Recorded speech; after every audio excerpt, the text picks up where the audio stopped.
नमस्कार, मैं गजेंद्र सिंह आपके सामने उपस्थित हूँ भारत भूगोल की श्रृंखलाओं में।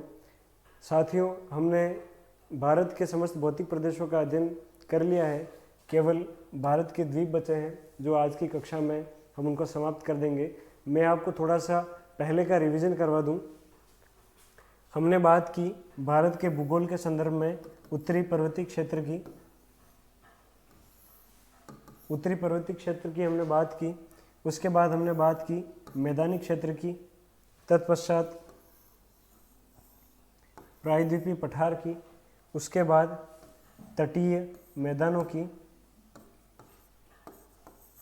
और आज हम बात करने वाले हैं भारत के द्वीपों की।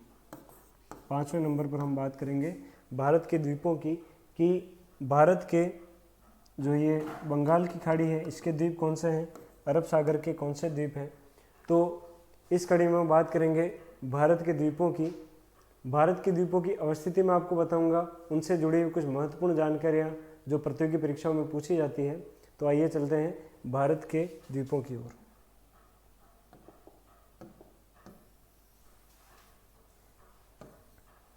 भारत के द्वीपों को दो भागों में बांटा जा सकता है। सबसे पहला है अरब सागर के द्वीप। अरब सागर के द्वीप, अरब सागर इस भाग में स्थित है, ये है अरब सागर। और दूसरा, इस तरफ भी आपको कुछ द्वीप दिख रहे होंगे, तो दूसरा है बंगाल की खाड़ी के द्वीप।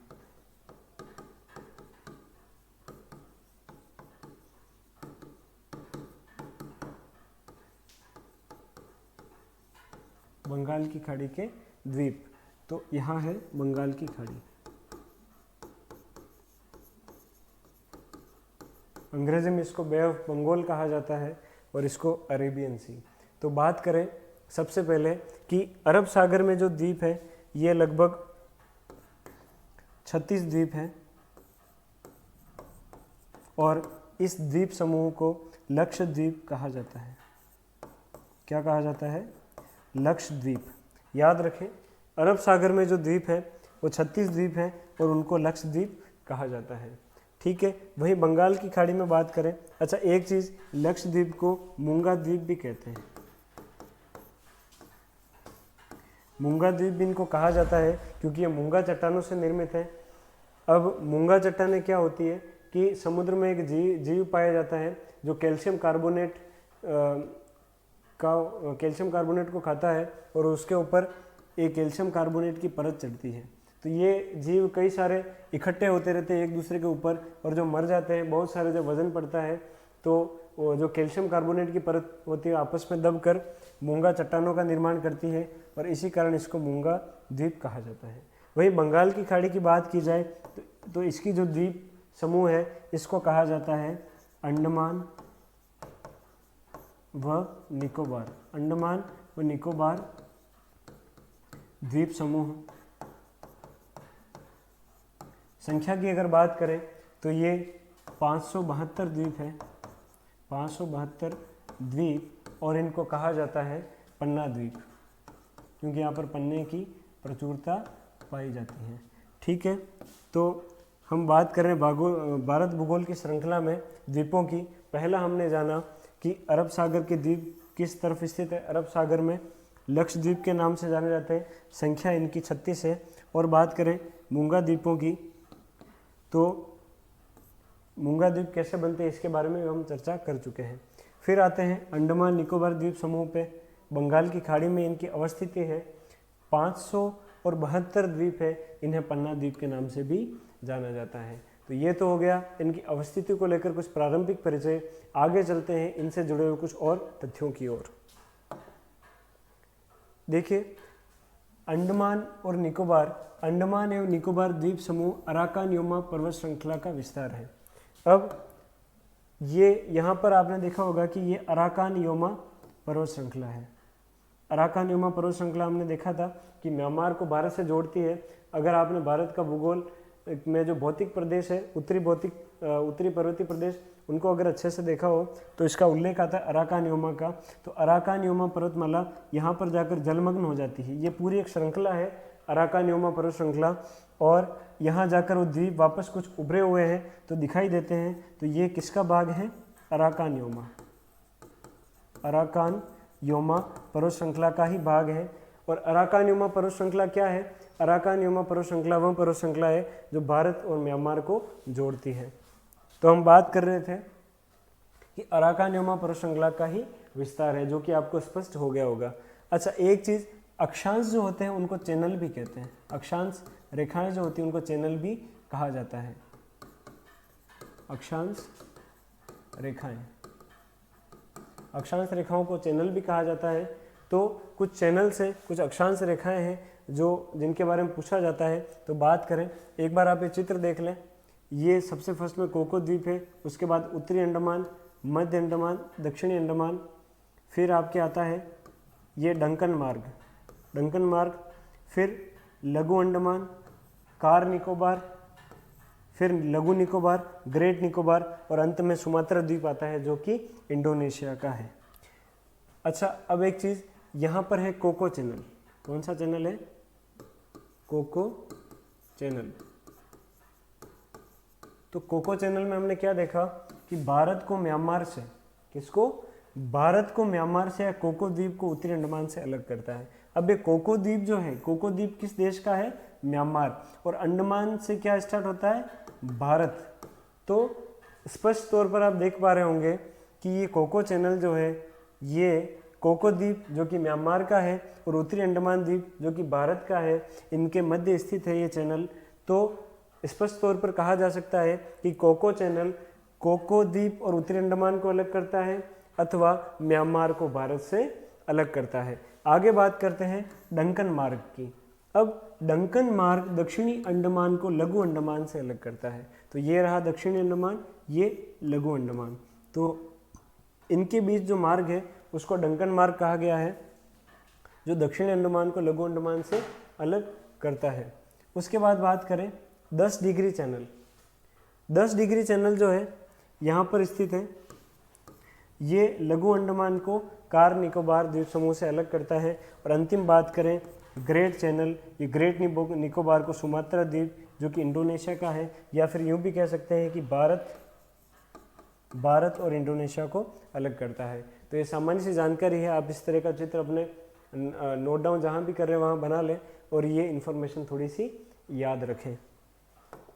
आगे बात करें कि अंडमान तथा निकोबार द्वीप समूह का विस्तार 6 डिग्री से 14 डिग्री उत्तरी अक्षांश तथा 92 डिग्री से 94 डिग्री पूर्वी देशांतर में स्थित है। ये उसकी सामान्य अवस्थिति है। उसके बाद अंडमान निकोबार की राजधानी क्या है? पोर्ट ब्लेयर है, जो कि दक्षिणी अंडमान पर स्थित है। दक्षिणी अंडमान में क्या स्थित है? पोर्ट ब्लेयर, जो कि क्या है? अंडमान की राजधानी है। फिर वीर सावरकर सेल्यूलर जेल पोर्ट ब्लेयर में स्थित है। तो वीर सावरकर सेल्यूलर जेल जो है वो पोर्ट ब्लेयर में स्थित है। और उसके आगे बात करें वीर सावरकर अंतर्राष्ट्रीय हवाई अड्डा, ये नाम आपको याद रखना है। कौन सा? वीर सावरकर अंतर्राष्ट्रीय हवाई अड्डा पोर्ट ब्लेयर में स्थित है। 30 दिसंबर 2018 को भारत सरकार ने आज़ाद हिंद फौज की 75वीं वर्षगांठ मनाई। कहाँ मनाई? पोर्ट ब्लेयर में। आपको पता ही होगा आज़ाद हिंद फौज की स्थापना किसने की थी? नेताजी सुभाष चंद्र बोस।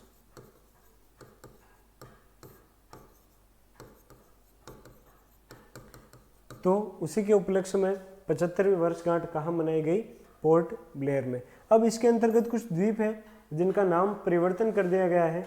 सबसे पहली बात करें तो रोस द्वीप था, इसका वर्तमान नाम है नेताजी सुभाष चंद्र बोस द्वीप। उसके बाद नील द्वीप जो है इसको कहा जाता है, वर्तमान नाम है शहीद द्वीप। तीसरे नंबर पर हैवलॉक द्वीप है जिसका वर्तमान नाम है स्वराज द्वीप। तो ये बात करें अंडमान और निकोबार द्वीप समूह की। अब अंडमान निकोबार में सबसे ऊंची चोटी जो है वो सैंडल चोटी है। ये कई बार अक्सर पूछा जाता है क्योंकि द्वीप वाला जो बिंदु है वो कई बार अभ्यर्थी उसको ढंग से नहीं पढ़ते और प्रश्न यहीं से बनते हैं। सेंडल चोटी उत्तरी अंडमान द्वीप पर स्थित है, ठीक है, उत्तरी अंडमान पे सेंडल चोटी है। फिर निकोबार द्वीप समूह की सबसे ऊंची चोटी थूलियर पर्वत है जो 642 मीटर ऊंचा है। कहाँ से? समुद्र तल से, जो महान अथवा ग्रेट निकोबार में स्थित है। फिर भारत का दक्षिणतम बिंदु, भारत की मुख्य भूमिका नहीं, पूरे भारत का दक्षिणतम बिंदु ग्रेट निकोबार पर स्थित इंदिरा बिंदु या पिग्मेलियन पार्सन बिंदु है। हमने इसकी चर्चा भारत के सामान्य परिचय में पूर्व में ही कर ली थी। उसके बाद भारत के 2 ज्वालामुखी द्वीप हैं। भारत में 2 स्थान पर ज्वालामुखी है, 2 द्वीपों पर। पहला है बेरन द्वीप और एकमात्र सक्रिय ज्वालामुखी। अब ज्वालामुखी है, ज्वालामुखी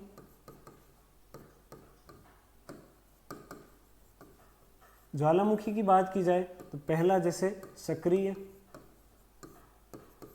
सुषुप्त और सुषुप्त, और तीसरे नंबर पे बात कर सकते निष्क्रिय। अब थोड़ा सा मैं आपको परिचय करवा दूं।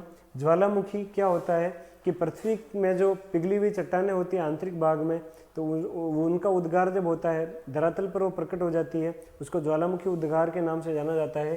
3 तरह के ज्वालामुखी होते हैं। सक्रिय ज्वालामुखी जिनसे अभी लावा निकल रहा है, सुषुप्त ज्वालामुखी जिनसे वर्तमान में लावा नहीं निकल रहा है परंतु काफ़ी संभावनाएं हैं कि वहाँ कभी भी ज्वालामुखी विस्फोट हो सकता है। अब बात की जाए निष्क्रिय ज्वालामुखी की। निष्क्रिय ज्वालामुखी मतलब किसी काल में वो ज्वालामुखी सक्रिय होगा परंतु अभी वो पूर्ण रूप से निष्क्रिय हो चुका है, वहाँ से किसी प्रकार के उद्गार की आशंका नहीं रहती। तो भारत के 2 ज्वालामुखी द्वीप है। बेरन द्वीप भारत का एकमात्र सक्रिय ज्वालामुखी है, इसको थोड़ा सा आप इम्पोर्टेंट नोट पे ध्यान रखें। और नारकुंडा द्वीप भारत का एकमात्र सुषुप्त अथवा शांत ज्वालामुखी है। सुषुप्त अथवा शांत, हम समझ चुके हैं कि सुषुप्त क्या होता है। अब अंडमान निकोबार की प्रमुख प्रजातियां, वहाँ की जो जातियां होती हैं, अंडमानीज, निकोबारीज और सेंटिलीज और ओंग जावरा, ये 5 जनजातियां हैं। अंडमानीज और निकोबारी तो आपको नाम से ही पता चल जाएगा कि अंडमान और निकोबार की है, परंतु आप ध्यान रखें सेंटिलीज, ओंग और जावरा जनजाति है, इसको थोड़ा सा आप ध्यान रखें। चलिए आगे बात करते हैं। अंडमान निकोबार पर 6 राष्ट्रीय पार्क स्थित हैं। आपको बस एज इट इज जैसे नाम याद रखने हैं। पहला है महात्मा गांधी मरीन राष्ट्रीय पार्क, दूसरे नंबर पर रानी झांसी राष्ट्रीय पार्क, तीसरे नंबर पर है सेंडल चोटी राष्ट्रीय पार्क, गेलेथिया राष्ट्रीय पार्क, हेरियर एवं हेवलॉक राष्ट्रीय पार्क, ग्रेट निकोबार, उत्तरी बटन, दक्षिणी बटन और मध्य बटन राष्ट्रीय पार्क। तो ये कुछ राष्ट्रीय पार्क आते हैं अंडमान और निकोबार द्वीप पर। अब बात करते हैं लक्षद्वीप। लक्षद्वीप की अवस्थिति हमने जान ली थी प्रारंभ में ही। लक्षद्वीप के बारे में कुछ बातें करें। लक्षद्वीप अरब सागर में केरल के तट के समीप प्रवाल भित्तियों के कंकाल से बने हैं। मैंने आपको पूर्व में ही बताया था कि प्रवाल भित्तियाँ एक जीव होता है जो कैल्शियम कार्बोनेट की चट्टानें और इस तरह की चीज़ें खाता है, और उसकी पीठ पर भी या उसके शरीर पर कैल्शियम कार्बोनेट का एक उसका शेल होता है, उसका कवच होता है, और ये क्या है कि बहुत बड़ी तादाद में एक जगह जमी रहती हैं, तो और उससे क्या है मरती रहती है और वजन बढ़ता रहता है, तो वो चट्टानों में परिवर्तित हो जाती है।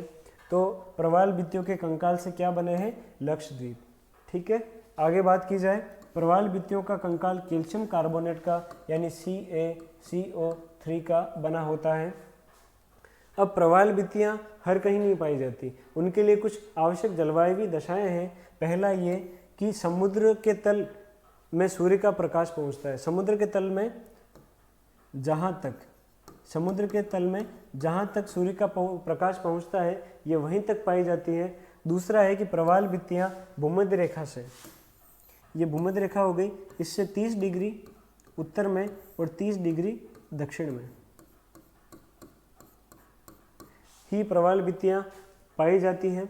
और समुद्र की लवणता सामान्य होनी चाहिए, ना तो जल ज़्यादा खारा होना चाहिए, ना ही सामान्य लवणता से कम लवणता वाला होना चाहिए।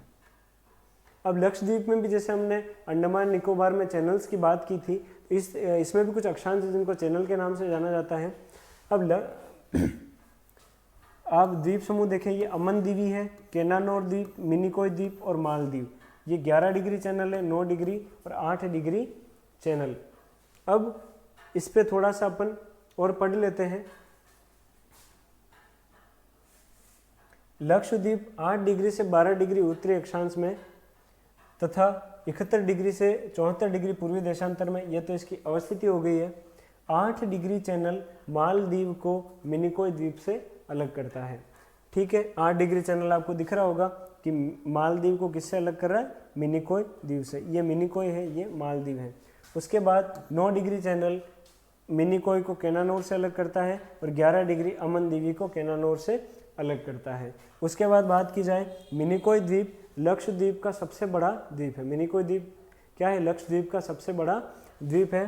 केनानोर द्वीप समूह में कवरत्ती द्वीप लक्षद्वीप की राजधानी है। लक्षद्वीप की राजधानी कहाँ स्थित पूछी जाए तो केनानोर द्वीप समूह में। फिर बात करें कि अगत्ती द्वीप पर अगत्ती हवाई अड्डा है और लक्षद्वीप का न्याय अधिकार क्षेत्र केरल उच्च न्यायालय के अंतर्गत आता है। ये थोड़ा सा इम्पोर्टेंट फैक्ट है, आप इसको ध्यान रखें। तो अभी तक हमने भारत के सभी भौतिक प्रदेशों का अध्ययन कर लिया है, जिनमें उत्तरी पर्वतीय प्रदेश, उत्तरी मैदान, प्रायद्वीपीय पठार, तटीय मैदान एवं द्वीप। हमने इनका बहुत ही बढ़िया तरीके से अध्ययन किया है और मुझे पूरी आशा है कि आप साथ ही साथ इनका रिवीजन कर रहे होंगे और आपके पास जो भी भारत का नक्शा है उसमें इनको भरकर अच्छे से याद कर रहे होंगे। देखिए, पढ़ना महत्वपूर्ण है पर उसकी पुनरावृत्ति करना भी महत्वपूर्ण है। परीक्षा हॉल में अगर आपको फैक्ट्स याद नहीं आएंगे और सटीक तरीके से याद नहीं रहेंगे तो मेहनत भी विफल हो जाएगी। अभी भारत भूगोल की लगभग शुरुआत ही है। अगर आप रिवीजन नहीं भी कर रहे हैं तो आप रिवीजन करते रहें और किसी भी प्रकार की समस्या हो तो कमेंट सेक्शन में अपना क्वेश्चन डाल दें, उसका समाधान किया जाएगा। इसी तरह साथ बने रहें भारत भूगोल की श्रृंखलाओं में। धन्यवाद।